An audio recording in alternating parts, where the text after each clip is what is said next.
من الشيطان الرجيم. بسم الله الرحمن الرحيم. ألف لام ميم. ذلك الكتاب لا ريب فيه هدى للمتقين الذين يؤمنون بالغيب ويقيمون الصلاة ومما رزقناهم ينفقون والذين يؤمنون بما أنزل إليك وما أنزل من قبلك وبالآخرة هم يوقنون أولئك على هدى من ربهم وأولئك هم المفلحون.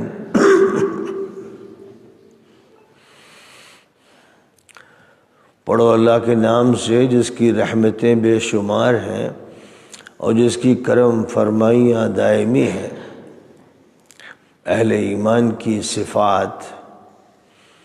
الف لام میم خاص معنی خیز پر اسرار اشارات ہیں. یہ ہے وہ عظیم کتاب جس میں کسی شک و شبے کی کوئی گنجائش نہیں ہے.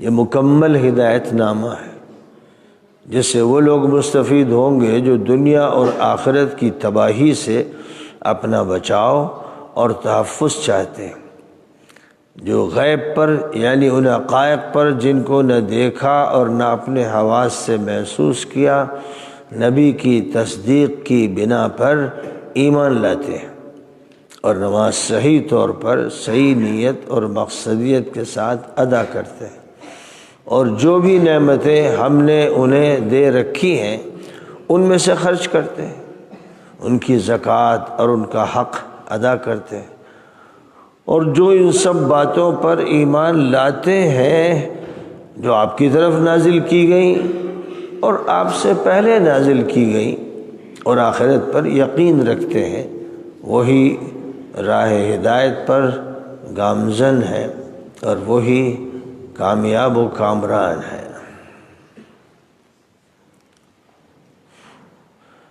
سورۃ الفاتحہ کے درس میں یہ بتایا گیا تھا کہ اللہ کی طرف سے بندے کو ایک دعا سکھائی گئی ہے، ایک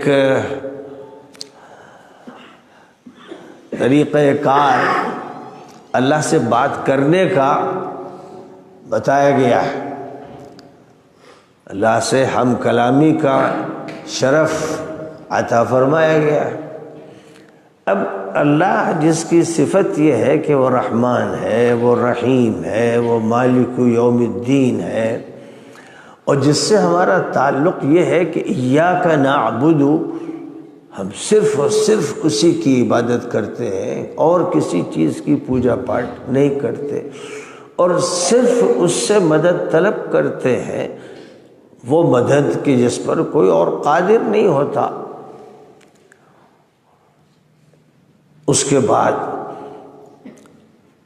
قرآن پاک چونکہ اتارا گیا ہے ہدایت کے لیے، اللہ سے رہنمائی لینے کے لیے، تو کسی زمانے میں اللہ تعالیٰ نے تورات اتاری تھی حضرت موسیٰ علیہ السلام پر، اور اس میں بہت ہی صاف طریقے پر احکامات دیے گئے تھے، ہدایتیں عطا کی گئی تھیں، اور اللہ تعالیٰ نے تورات کی صفت یہ بیان کی ہے کہ وہ ایک گائیڈ بک تھی.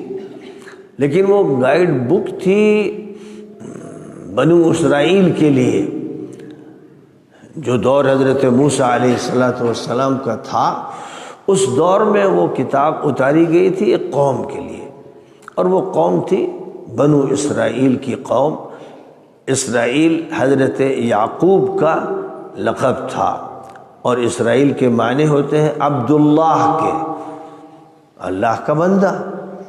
اور اس اعتبار سے جو اسرائیل کے نام سے مملکت قائم کی گئی ہے وہ ظاہر ہے کہ اللہ سے بغاوت پر مبنی ہے.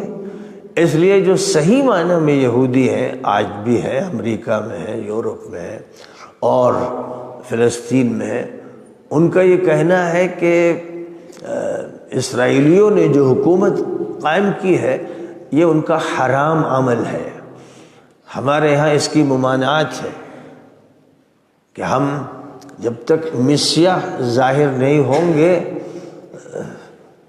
ہم حکومت اور سیاست میں دخل نہیں دیں گے۔ تو بہت سے یہودی ہیں جو یہودی حکومت کے سخت ترین دشمن ہیں اور اس کے خلاف پوری مہم چلاتے ہیں۔ تو بہرحال یہ تو ان کا مسئلہ ہے۔ ان کی جو کتاب تھی وہ اپنے وقت پر ہدایت کے لیے آئی تھی اور ایک قومی پیمانے پر وہ ایک گائیڈ بک تھی، لیکن بعد میں پھر اس کتاب میں رد و بدل کیا گیا، بعض چیزیں بڑھا دی گئیں، بعض چیزیں گھٹا دی گئیں اور معنوں میں رد و بدل کیا گیا بہت بڑے پیمانے پر کہ وہ کتاب غیر معتبر ہو گئی۔ یہی آگے چل کر عیسائیوں کے یہاں ہوا کہ ان کو جو انجیل دی گئی تھی، تورات کے معنی ہوتے ہیں قانون کے اور انجیل کے معنی ہیں بشارت کے اور خوشخبری کے، گاسپل۔ حضرت عیسیٰ علیہ السلام کو خوشخبریاں دی گئی تھیں اور وہ اس لیے تھی کہ وہ بنی اسرائیل کو خوشخبریاں دیں کہ اگر تم صحیح راستے پر چلو گے، ہدایت پر عمل کرو گے تو اللہ تعالیٰ تم سے راضی ہوگا اور تم کو بڑی عظمت عطا فرمائے گا۔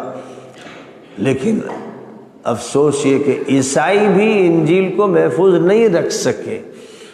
جو بھی پوری دنیا میں انجیل پائی جاتی ہے اصلاً تو وہ موجود اس اعتبار سے نہیں ہے کہ حضرت موسیٰ علیہ السلام کی، حضرت عیسیٰ علیہ السلام کی جو انجیل تھی وہ تو دنیا سے ناپید ہے۔ جو انجیلیں پائی جاتی ہیں وہ 4 انجیلیں بتائی جاتی ہیں۔ اب ظاہر ہے کہ حضرت عیسیٰ پر ایک انجیل نازل ہوئی تھی، یہ 4 کیسے ہو گئی؟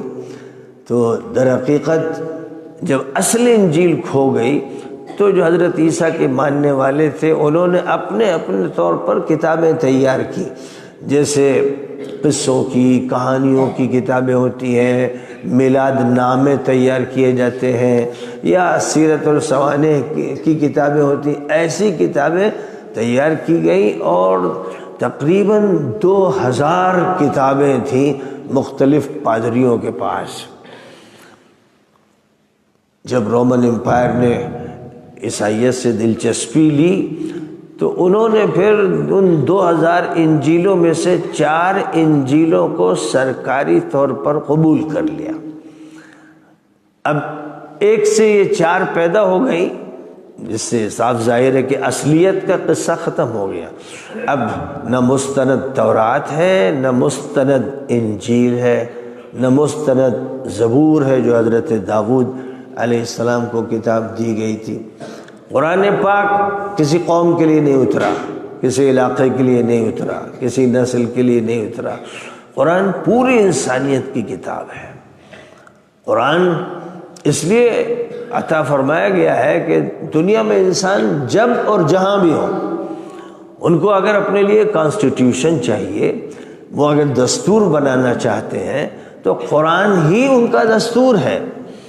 دنیا کی حکومتوں کو اور قوموں کو الگ سے دستور بنانے کی کوئی ضرورت نہیں تھی۔ اگر یہاں پر بھی امبیڈکر اسلام لے آتے اور اس کی توقع تھی کہ وہ اسلام قبول کر لیں گے، لیکن ان کا ذہن بھٹکتا رہا۔ وہ اس ملک کے کانسٹیٹیوشن کے لکھنے والے شمار کیے جاتے ہیں، بہت بڑے لوگوں پر جو کمیٹی مشتمل تھی اس کے وہ صدر تھے، چیئرمین تھے، لیکن ہدایت کے سلسلے میں طفل مکتب تھے، کیونکہ اصل ہدایت ان کے پاس تھی نہیں۔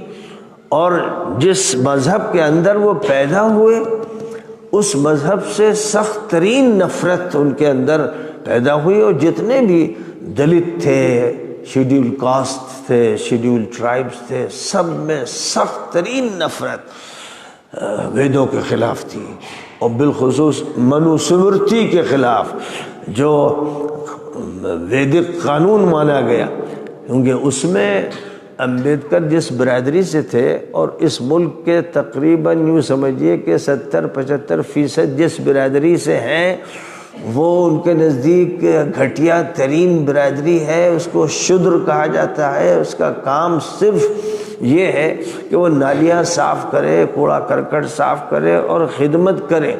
اگر وہ اپنی زبان سے ویدوں کا، اپنشد کا کوئی اشلوک بول دے گا تو بادشاہ کا حکم یہ تھا اور منو سمرتی میں لکھا گیا کہ اس کی زبان کاٹ دی جائے گی، اور اگر وہ ہندو مذہب کی کتاب کا کوئی اشلوک سن لے گا تو پھر آرڈر یہ ہوگا کہ اس کے کان میں سیسا پگھلا کے ڈال دیا جائے۔ اور اسی طرح بڑی بھیانک سزائیں منو سمرتی میں لکھی ہیں، جس کو آج بھی ہندو اپنا قانون مان رہے ہیں، خاص طور پر جو ہندوتوا کے دیوانے اور پاگل ہیں، انہیں کچھ سمجھ میں نہیں آ رہا ہے، کیونکہ ان کے پاس کوئی ہدایت نامہ موجود نہیں ہے، اور جو ہدایت نامہ ہے یعنی کچھ اچھی تعلیمات ہیں، وہ تعلیمات بھی خلط ملط ہو گئی ہیں بہت سے دیوتاؤں سے، دیویوں سے اور ان کی تعلیمات سے، کہ اصل ہدایت گم ہو گئی۔ اب اگر جو کمیٹی ملک میں بنائی گئی تھی قانون بنانے کے لیے، ان کے سامنے قرآن ہوتا اور انہوں نے پہلے سے قرآن پڑھ لیا ہوتا تو پھر وہ لازماً قرآن کے قانون کو ملک کا قانون بنا دیتے۔ اور یہی صورتحال دنیا کے ہر ملک کی تھی کہ اگر برطانیہ کے پاس، فرانس کے پاس، جرمنی کے پاس اور دیگر ملکوں کے پاس قرآن ہوتا اور سنجیدگی سے اس کا مطالعہ انہوں نے کیا ہوتا تو پھر وہ اپنے ملک کے کانسٹیٹیوشن کے بارے میں مطمئن ہوتے کہ بھئی قرآن ہے، یہ لاسٹ میسج ہے، اللہ کا آخری پیغام ہے، اور قرآن خود بول رہا ہے، اس کے اندر سے یہ صدا آ رہی ہے کہ میں اللہ کا کلام ہوں، ورڈ آف گاڈ ہوں، اور یہاں کوئی رد و بدل نہیں ہوا ہے، لہذا اس کو اختیار کر لیا جاتا، اور اسی لیے اتارا گیا تھا، اسی لیے اتارا گیا تھا۔ اور جب لوگوں نے مانا تو پھر لوگوں نے دیکھ لیا کہ ان کو ایسی رہنمائی ملی کہ ان کا گھر سدھر گیا اور ان کا خاندان صحیح راستے پر پڑ گیا، پوری قوم کی اصلاح ہوئی، اور اس کے بعد پوری دنیا کی اصلاح کا نظام لے کر مسلمان اٹھے۔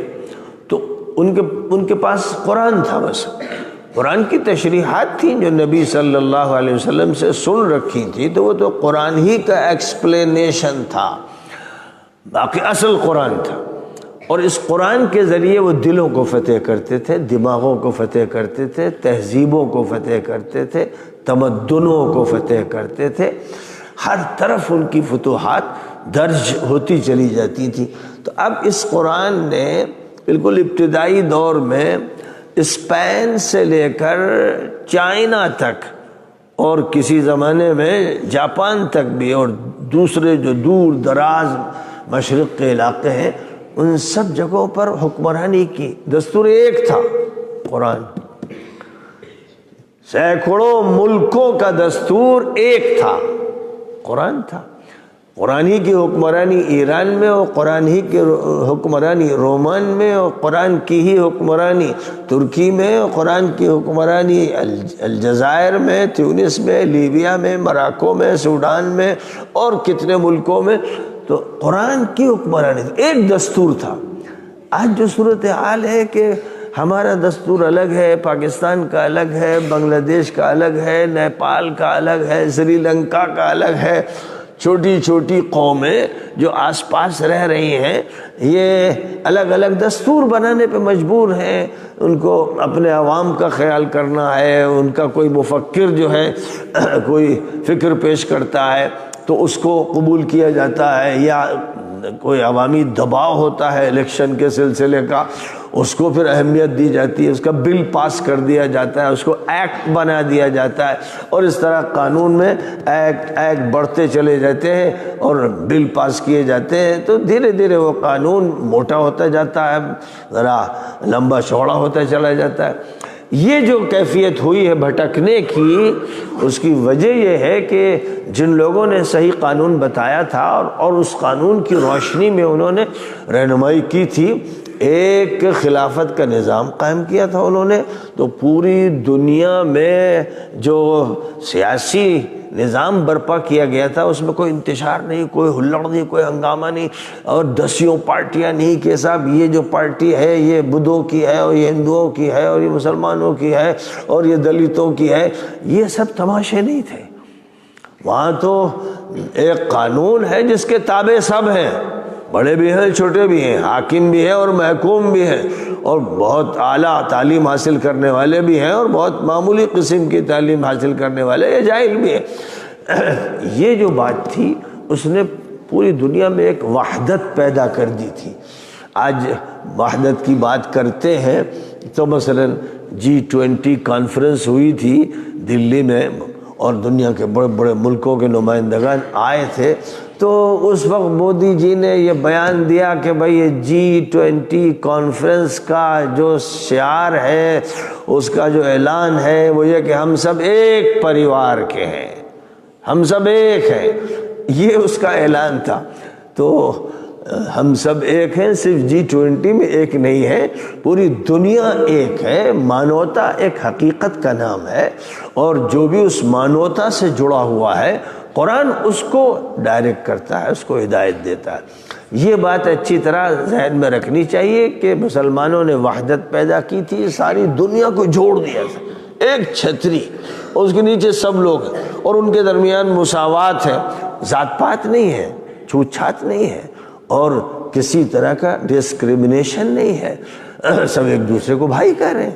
ایک گورا کالے کو اپنا بھائی کہہ رہا ہے اور ایک کالا گورے کو اپنا بھائی کہہ رہا ہے، رنگوں کی وجہ سے لڑائی نہیں ہے، اور اسی طرح الگ الگ برادریوں کی وجہ سے لڑائی نہیں ہے۔ یہ قرآن کی وجہ سے ہوا تھا، پوری دنیا پر قرآن نے حکمرانی کی۔ اب جو شیطانوں کی الغار ہوئی اور بھیانک جنگیں بھڑکی، جن میں میدان تو یورپ تھا، جو پہلی جنگ عظیم تھی وہ بھی یورپ میں، اور دوسری جنگ عظیم یورپ میں، اور اب تیسری جنگ عظیم بھی یورپ میں برپا ہونے والی ہے۔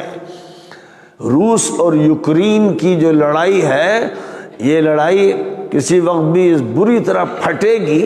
ابھی بھی جو تباہی مچی ہے یوکرین میں اور جو تباہی مچی ہے روس میں بے انتہا ہے، لاکھوں انسان ختم ہو چکے ہیں، لاکھوں انسان ختم ہو چکے ہیں، شہر کے شہر ویران ہو چکے ہیں۔ غزہ تو چھوٹا ہے، یوکرین کے بہت بڑے علاقے کے بڑے بڑے شہر برادہ بن گئے ہیں، ملبے میں تبدیل ہو گئے ہیں، اور یہی عمل کہیں کہیں پر روس میں ہوا ہے۔ تو اب اس کے بعد یہ لڑائی آگے بڑھتے بڑھتے، کیونکہ اس کے روکنے کی جو کوشش ہو رہی ہے وہ مخلصانہ نہیں ہے، مفاد پرستانہ ہے، تو پھر یہ تیسری جنگ عظیم ہوگی۔ اور اس تیسری جنگ عظیم میں در حقیقت نیت بڑی طاقتوں کی یہ ہے کہ اس کا مرکز بنایا جائے شرق اوسط کو، یعنی مشرق کا جو بیچ والا علاقہ ہے وہ اوسط، شرق اوسط کہلاتا ہے۔ اس میں مصر بھی اور اردن بھی اور سیریا بھی اور سعودیہ بھی، یہ سارے ملک آ جاتے ہیں۔ اسی سے لگے ہوئے جو ممالک ہیں وہ ایسٹ کا بیچ ہیں، نہ ایسٹ میں بہت کنارے اور نہ ویسٹ میں بہت کنارے۔ تو بہرحال اللہ تعالیٰ نے یہ سکھایا تھا، اگر مسلمان اسے اچھی طرح یاد رکھتے تو مسلمانوں کو کہیں بھٹکنا نہ پڑتا، اور وہ کسی قانون کے طلبگار نہ ہوتے اور نہ کسی قانون سے چڑھتے۔ قرآن ہی قانون ہوتا، لیکن قرآن کو اس اعتبار سے دنیا کی قوموں کے سامنے اور دنیا کے بڑے بڑے رہبروں اور مقننوں کے سامنے پیش نہیں کیا گیا۔ یعنی یہ مسلمانوں کی ذلت اور پسماندگی کی بات ہے کہ انفیریٹی کمپلیکس جو مسلمانوں میں ایک طویل عرصے سے پیدا ہوا، اس کی وجہ سے ان میں یہ ہمت نہیں ہوئی کہ وہ یہ کہیں، ججز سے کہیں، سپریم کورٹ کے جو قاضی صاحبان ہیں ان سے کہیں، اور ملک کی جو مقننہ ہے، جو قانون بنانے والی لیجسلیٹو کونسل ہے، اس کے ممبران سے کہیں، اور جو بھی وزیر اعلیٰ اور وزیر اعظم ہیں ان سے کہیں، اور مخلصانہ کہیں۔ یہاں مسئلہ آپس کے ٹکراؤ کا نہیں ہے، ان سے یہ ان کو بتانا ہے کہ کتاب آپ کے پاس ہے، لیکن آپ اس پر غور نہیں کر رہے ہیں کہ وہ کتاب آپ کی ہے جیسے ہماری ہے۔ ہم میں اور آپ میں اس اعتبار سے کوئی فرق نہیں کہ اللہ سب کا ہے، اور ہم میں اور آپ میں اس اعتبار سے پھر فرق نہیں کہ محمد صلی اللہ علیہ وسلم سب کے ہیں۔ اللہ سب کا ہے یہ تو مان لیتے ہیں، یعنی اس نقطے پر تو آ جاتے ہیں عیسائی بھی، یہودی بھی اور ہندو بھی، لیکن محمد صلی اللہ علیہ وسلم سب کے ہیں، وہ سب کی ہدایت کے لیے آئے، صرف عربوں کے لیے نہیں آئے، صرف مکے والوں کے لیے نہیں، صرف مدینے والوں کے لیے نہیں، ان کا تعلق پوری دنیا سے تھا۔ تو اللہ تعالیٰ کی طرف سے یہ اس طرح سکھا دیا گیا ہے کہ جب آپ نماز کے لیے کھڑے ہوتے ہیں تو سورہ فاتحہ پڑھتے ہیں اور اس میں کہتے ہیں اہدنا الصراط المستقیم، اللہ سیدھا راستہ جو ہے جو تیرے نزدیک پسندیدہ ہے اس راستے پر مجھے چلا دے۔ اور اس راستے پر چلانے کا مطلب یہ ہوتا ہے کہ سر سے پیر تک جو میری زندگی ہے، میرے اعضاء ہیں، سب سدھر جائیں، صحیح رخ پر چلیں، کام کریں۔ تو یہ دعا مانگی تھی آپ لوگوں نے، کل مانگی تھی، ہر نماز میں مانگتے ہیں، نماز کی ہر رکعت میں مانگتے ہیں، تو اللہ میاں کی طرف سے رسپانس آ گیا، اور وہ آج کی رات نہیں آیا یا آج کی صبح نہیں آیا، وہ تو در حقیقت 1450 سال پہلے آ گیا تھا، لیکن آپ کو معلوم نہیں تھا۔ آپ کے گھر میں ہو سکتا ہے الماری میں قرآن رکھا ہو، جزدان میں رکھا ہو، پڑوس کی مسجد میں رکھا ہو، لیکن یہ نہیں آپ کو معلوم تھا کہ جو کام مجھے شروع کرنا ہے، چاہے میں بزنس کا کام شروع کروں یا پالیٹکس کا شروع کروں یا ایجوکیشن کا شروع کروں یا ویلفیئر کا شروع کروں، مجھے قرآن کی طرف رجوع کرنا ہے پہلے۔ یہ ذہنوں میں نہیں، عام طور پر یہ ذہن میں نہیں ہے۔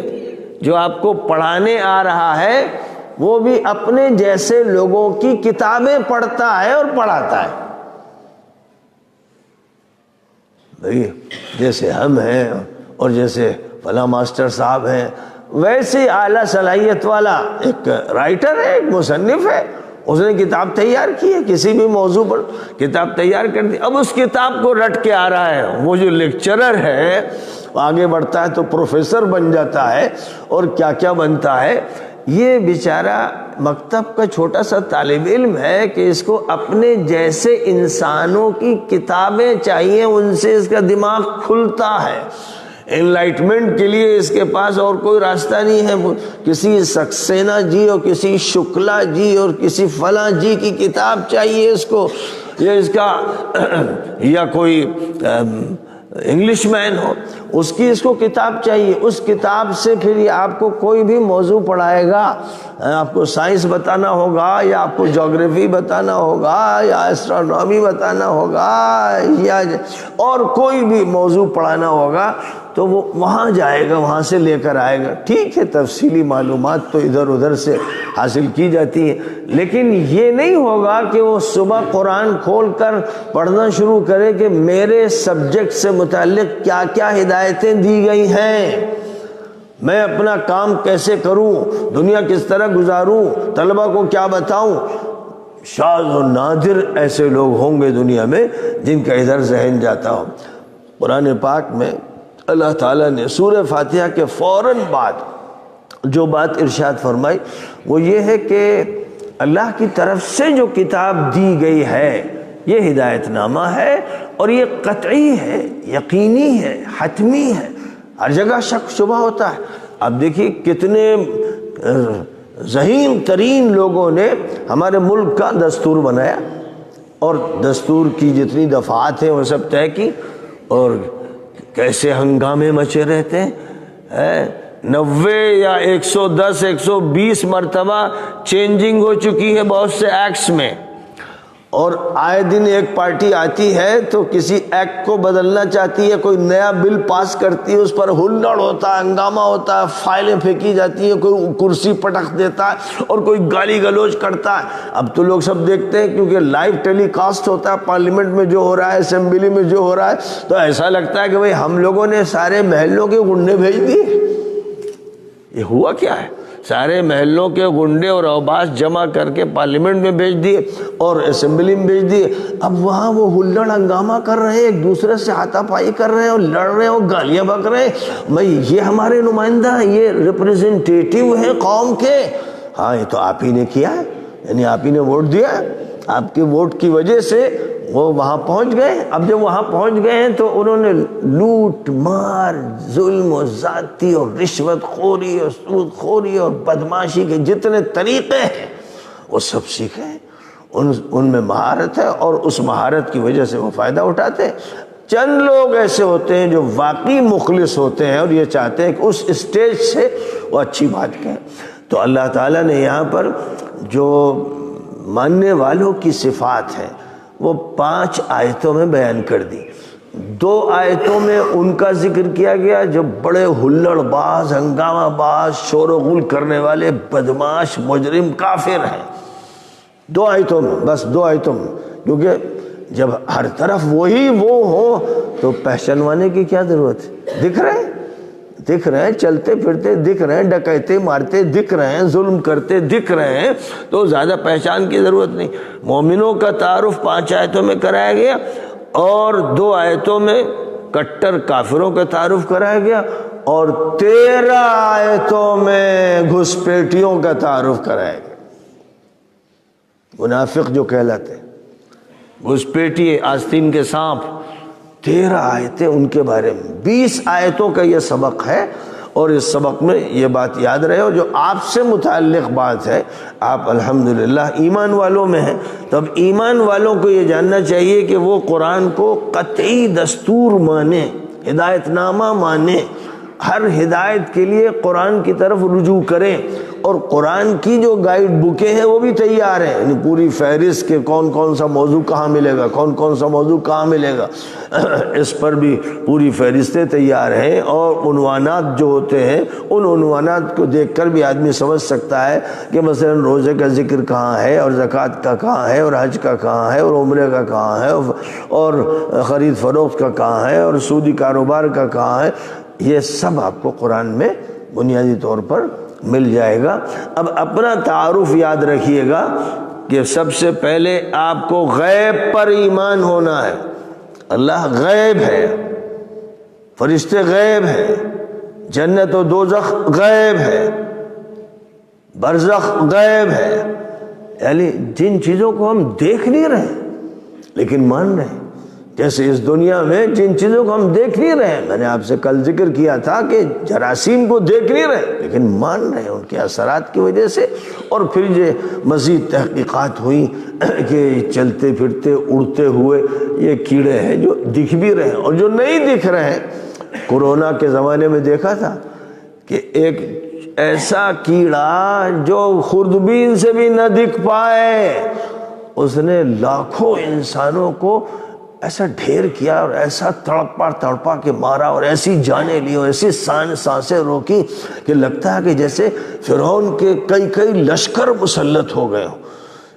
اسی کو اللہ نے قرآن میں فرمایا وَلِلَّهِ جُنُودُ السَّمَاوَاتِ وَالْأَرْضِ، آسمانوں اور زمین کے لشکر ہیں اللہ کے۔ کبھی ابابیل کو لشکر بنا دیا اور ابرہہ کے لشکر کو تہس نہس کر دیا، کبھی کسی چیز کو بھی۔ تو اب اس نے ہم لوگوں کو یہ دکھایا، اس دور میں 21ویں صدی میں ہم لوگوں نے یہ دیکھا کہ جو چیز دکھ نہیں رہی ہے اس نے اپنے کو ایسا منوایا کہ ساری حکومتیں، سارے ڈاکٹر، سارے اسپتال سب جھک گئے اور لاکھوں انسان لاشوں میں تبدیل ہو گئے۔ اور وہاں زیادہ ہوا جہاں سائنس زیادہ، جہاں طبی خدمات زیادہ، جہاں سہولیات زیادہ، جہاں رفائی کام زیادہ، یعنی سب سے زیادہ موتیں ہوئی ہیں امریکہ میں، چائنا میں ہوئی ہیں، اور پھر ادھر برطانیہ میں ہوئی ہیں۔ وہاں نئی شکل میں وہ جرثومہ پھر نمودار ہوا، اور لاکھوں کو ڈھیر کر دیا۔ ہندوستان میں جو بڑا دعویٰ کرتا ہے کہ اس نے بڑی تحقیقات کی ہوں، بڑی دوائیں بنائیں، اور آیوروید میں یہ ہے اور یونانی میں یہ ہے اور الپیت میں یہ سارے دعوے زمین بوس ہو گئے۔ سب دیکھنے لگے کہ اللہ کے لشکر کے سامنے سب سر پٹکے ہوئے ہیں اور تڑپ رہے ہیں، اور ان کو پریشانی ہے کہ کہیں سلنڈر مل جائے جس سے آکسیجن لے لیں، اور آکسیجن نہیں مل رہی۔ وہ دنیا میں جو آکسیجن پھیلی رہتی ہے وہ نہیں مل پا رہی ہے۔ کیا ہوا؟ وہ جو باریک سا کیڑا جو سمجھ لو چیوٹی سے بھی 1,00,000 درجے چھوٹا، اس نے تمہاری سانس روک دی، اس نے پھیپھڑوں پہ حملہ کر دیا۔ تو اس وقت معلوم ہو گیا کہ انسان بہت بے بس ہے، اس کے پاس کوئی طاقت نہیں ہے، اور اپنی طاقت کا جب یہ مظاہرہ کرتا ہے تو اس کا ظلم ہوتا ہے۔ تو اب یاد رکھو کہ غیب پر ایمان لانا ہے، نبی کی تصدیق کی بنیاد پر۔ یہ نبی کو اللہ غیب بتاتا ہے، غیب دکھاتا ہے، نبی لوگوں کو بتاتے ہیں، لہذا نبی کی صداقت کی بنیاد پر ہر اس غیب کو ماننا ہے جس کا اللہ کی طرف سے مطالبہ ہو۔ نمبر 2، نماز بہت اہتمام سے پڑھنی ہے، بہت ادب سے پڑھنی ہے، بہت تدبر سے پڑھنی ہے، بہت خشوع و خضوع سے پڑھنی ہے۔ نمبر 3 یہ بتایا گیا کہ جو بھی ہم نے دیا ہے، تمہیں دیا ہے کھانے کے لیے، پینے کے لیے، پہننے اوڑھنے کے لیے، اور جو بھی مال ہے تمہارے پاس اس میں سے دیتے رہو، مدد کرتے رہو، مسکین کی، غریب کی، فقیر کی، بیوہ کی، یتیم کی، یہ تمہیں کرتے رہنا ہے۔ اور جو کتابیں ہم نے اتاری تھیں تم کو ماننا ہے کہ وہ کتابیں سب برحق تھیں، بعد میں رد و بدل کیا گیا، اور یہ آخری کتاب ہے، اب ہم اس کو مان رہے ہیں۔ اور آخرت پر ہمیں پورا یقین ہے، ہمیں یقین ہے کہ دنیا فانی ہے، موت آنی ہے، اور اس دنیا سے ہمیں اس طرح رخصت کیا جائے گا کہ روح اوپر چلی جائے گی اور ہمارا دھڑ زمین کے اندر دفنا دیا جائے گا، یا جو جلاتے ہیں وہ جلا دیں گے۔ جسم کا تو حشر یہ ہوگا، اور روح اپنی جگہ پر ہوگی۔ مومن کی روح علیین میں ہوگی، کافر و منافق کی روح سجین میں ہوگی۔ وہ ایک زبردست قید خانہ ہے جہاں اس کو ڈال دیا جائے گا، عذاب و تکلیفیں سہتی رہے گی۔ تو جو لوگ آخرت پر یقین رکھتے ہیں، مانتے ہیں کہ یہ دنیا فانی ہے اور قیامت آنی ہے، یہی لوگ ہدایت یافتہ ہیں، یہی لوگ ہیں جو کامیاب ہیں۔ یہ جو بنیادی صفات بیان کی گئی ہیں وہ یاد رکھیے گا۔ 5 آیتوں میں یہ ساری باتیں بتائی گئی ہیں۔ اگر آپ اپنی پہچان نہیں رکھیں گے، آئی کارڈ نہیں ہوگا، تو کہیں پر بھی پکڑ لیے جائیں گے، اور اس کے بعد آپ ثابت بھی نہیں کر پائیں گے کہ آپ ہندوستان کے رہنے والے ہیں یا باہر سے گھسپیٹیے ہیں، اور تو ہو سکتا ہے جیل میں ڈال دیے جائیں یا کہیں اور ادھر ادھر جرمانہ لگا دیا جائے۔ تو وہ آئی کارڈ جو ہے حکومت کی طرف سے بنوایا جاتا ہے۔ آپ لوگوں کا جو آئی کارڈ ہے وہ ان 5 آیتوں کا ہے۔ یہ 5 آیتیں لٹکی رہنی چاہیے، اصلاً دل میں رہنی چاہیے۔ اگر آپ لکھ کر سینے پہ لٹکا کے رکھیں کہ بھئی ہماری یہ پہچان ہے، ہماری یہ پہچان ہے، ہمارا آئی کارڈ، ہمارا آئی کارڈ، یہ سب کو معلوم ہو جائے کہ قرآن کی سورۃ البقرہ، سورہ فاتحہ کے بعد جو سورہ ہے اس میں جو 5 آیتیں ہیں ان میں ہمارا تعارف کرایا گیا ہے، تو ہماری جو ضروری معلومات ہیں وہ اس میں موجود ہیں۔ آگے جو تعارف ہے 2 آیتوں میں وہ ان بدماشوں کا ہے، مجرموں کا، کافروں کا، ملحدوں کا، مشرکوں کا، وہ ان کا کام، وہ ان کا آئی کارڈ ہے۔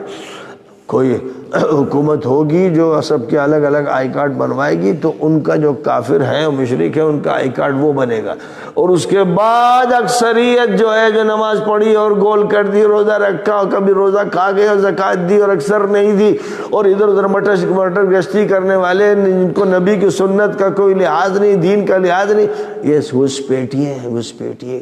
ان کا آئی کارڈ الگ ہے۔ وہ 13 آیتیں جو ہیں وہ درج کی جائیں گی اور ان کی گردن میں وہ ٹانگا جائے گا کہ یہ آپ کا آئی کارڈ ہے۔